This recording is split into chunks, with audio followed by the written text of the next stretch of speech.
Hey everybody, Michelle with Michelle's Frugal Living here. Thanks for watching my videos. And today I'm going to show you how I cut up my coupon inserts. And yeah, I've been avoiding making this video for a long time. Okay, so I don't do anything really special. What I like to do is just take the inserts apart, stack up the like pages, and just start cutting. Now, I do use a binder method, and that's why I cut my inserts apart. I have a 3-ring binder, and I use these plastic sleeves. Staples and Office Depot have them. You can order them off of online places, whatever. But, these hold baseball cards. And so that's the size they are. So that's something to keep in mind. How are you going to store your coupons? What are you putting them in? Might affect how you want to cut your coupons up and what you're doing with them. And I know there's lots of methods that people have, little file boxes or, little folders, envelopes or whatever that they keep them in. So, but this is what I do. And so one thing to know is a lot of coupons, they make them to fit that exact size, and P&G is really good about it. Now, not all of their coupons fit that size, like this battery one. It's long, so I would just fold it in half after I cut them out. But like this Febreze one up here will fit in there if you follow their lines and cut them out. And a lot of other companies do that as well. Okay, so they fit perfectly in there. So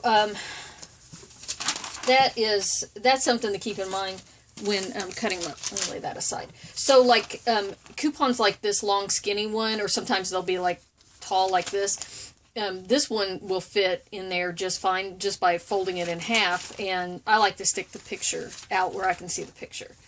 So when this is an insert that I got today. Normally I only buy 4 papers. Today I bought 6. And but I like to cut up 4 inserts. But since I bought 6, I'm going to go ahead and cut all of these up. And so, but let's say there's a week that I get 10 papers or something, more than 6. I usually don't cut more than 6 papers up. But if there's a really good coupon in them, then I go ahead and pull those pages out, and I go ahead and cut those particular coupons out and put them in my binder because, I want to keep track of them. I mean, there's been times where I cut up 4 inserts, had them in my binder, went to the store, used 4 coupons, and completely forgot that I might have other coupons, that same coupon elsewhere. So, yeah, to me, cutting them up, it's really helpful because it helps me keep track of the coupons I have. So anyways, so basically this is what I'll do. I like to look through them completely before I do anything. Because sometimes you get coupons like this one that are in the seam. And if I rip this page in half without looking, then I would rip my coupon in half. And I don't want to do that. So, I like to make sure that I know if those kind of coupons are in there, and I pull those pages out so that I don't end up ripping them in half. And, anyhow, that came out of another insert. So, sometimes I will go ahead and rip, like, if there was like a whole bunch of pages that were doubled and they were easily stacked, I would go ahead and rip them all apart right away. Right here up front. But sometimes I don't do that. Well, in this case, actually, I think I want to go ahead and rip this one off because this back cover to me is junk. That isn't anything I'm going to keep or I'm not going to cut up. So I'll go ahead and rip the cover off and set it over there. And normally I do this when I'm watching TV at night, sitting in my bed. So I have like a big surface. So what I will do is literally like just lay all of these out like that. Now I came to one that is a double page, So I'll show you what I do with that. I'm just going to go ahead and set that right there. But normally, like if I got a big area, if you're doing this at your dining table or at the coffee table or something, or on the floor, I would go ahead and lay the whole insert, every one of those pages out. Okay, so anyhow, I'm going to take the covers off, and I'll just lay these out, and then I'll show you what I do with these, how I cut these up. So, yeah, I've got, like I said, I've got 6 inserts here, and I would just go ahead and do it. I think, let's see, cutting about 10 pages at a time, you know, it's just one of them things. You really get used to doing this, and you know, and it's just one of those things. You just get used to doing it. So you get comfortable with how many pages you think you can cut and handle at a time. Something else, it's helpful if all of your pages got printed at the same printer, because then they're gonna be even, the same, you know, printed on the same place on the same page. I mean, I have ended up with coupons that came from different sources, because people will give me their inserts, and so you know, they came out of a different newspaper or who knows where, and then they don't necessarily line up. But I do like to check. I think this insert is really well lined up, and so I'm not having any problem with it. So I just jump in there and I cut it like that. Now these are food coupons, and I made a video about my binder and how I organize it. And I got the food in the front, and I make a pile for food. And here's another food coupon. So that one's going in that pile. Now, depending on how many piles I feel like making at any given time, I might have like drinks or like refrigerated stuff, frozen stuff, and then like canned goods and box goods pile. You know, and it absolutely varies. Every time I cut my coupons up, it varies. Now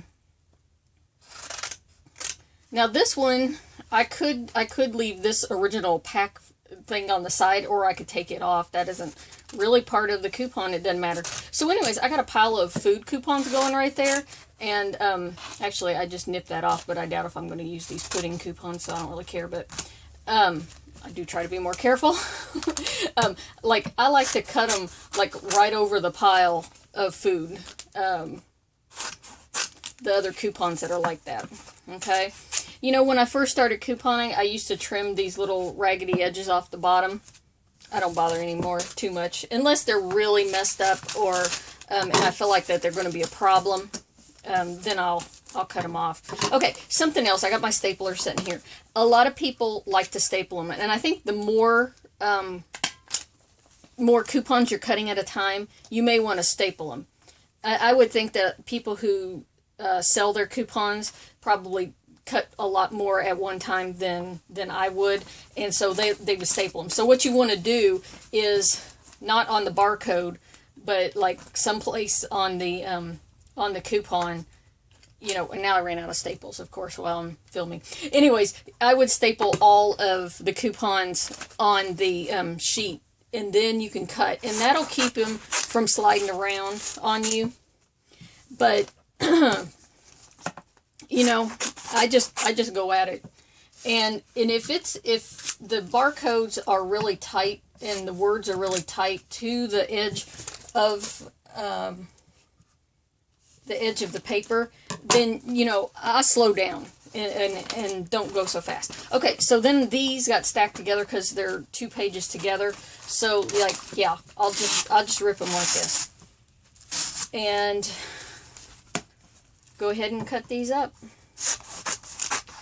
And, you know, usually it's a good idea to make sure that you are, you know what's on the other side, so that you're not like, sometimes the coupons get kind of close from, you know, printing on the front and the back together.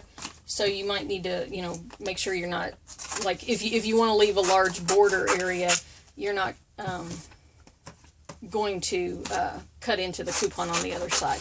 So yeah, basically that's what I do. And so then I, just go at it some more with another pile of coupons right there. That's how I cut my coupons up. And when I'm putting them in the plastic sleeve, like this one I'm going to have to fold in half.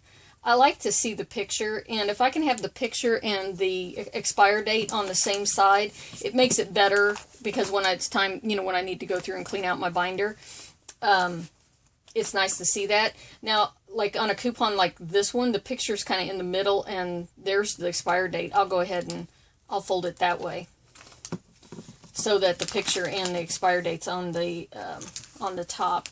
And then, some of these just naturally fit down in there like that. So,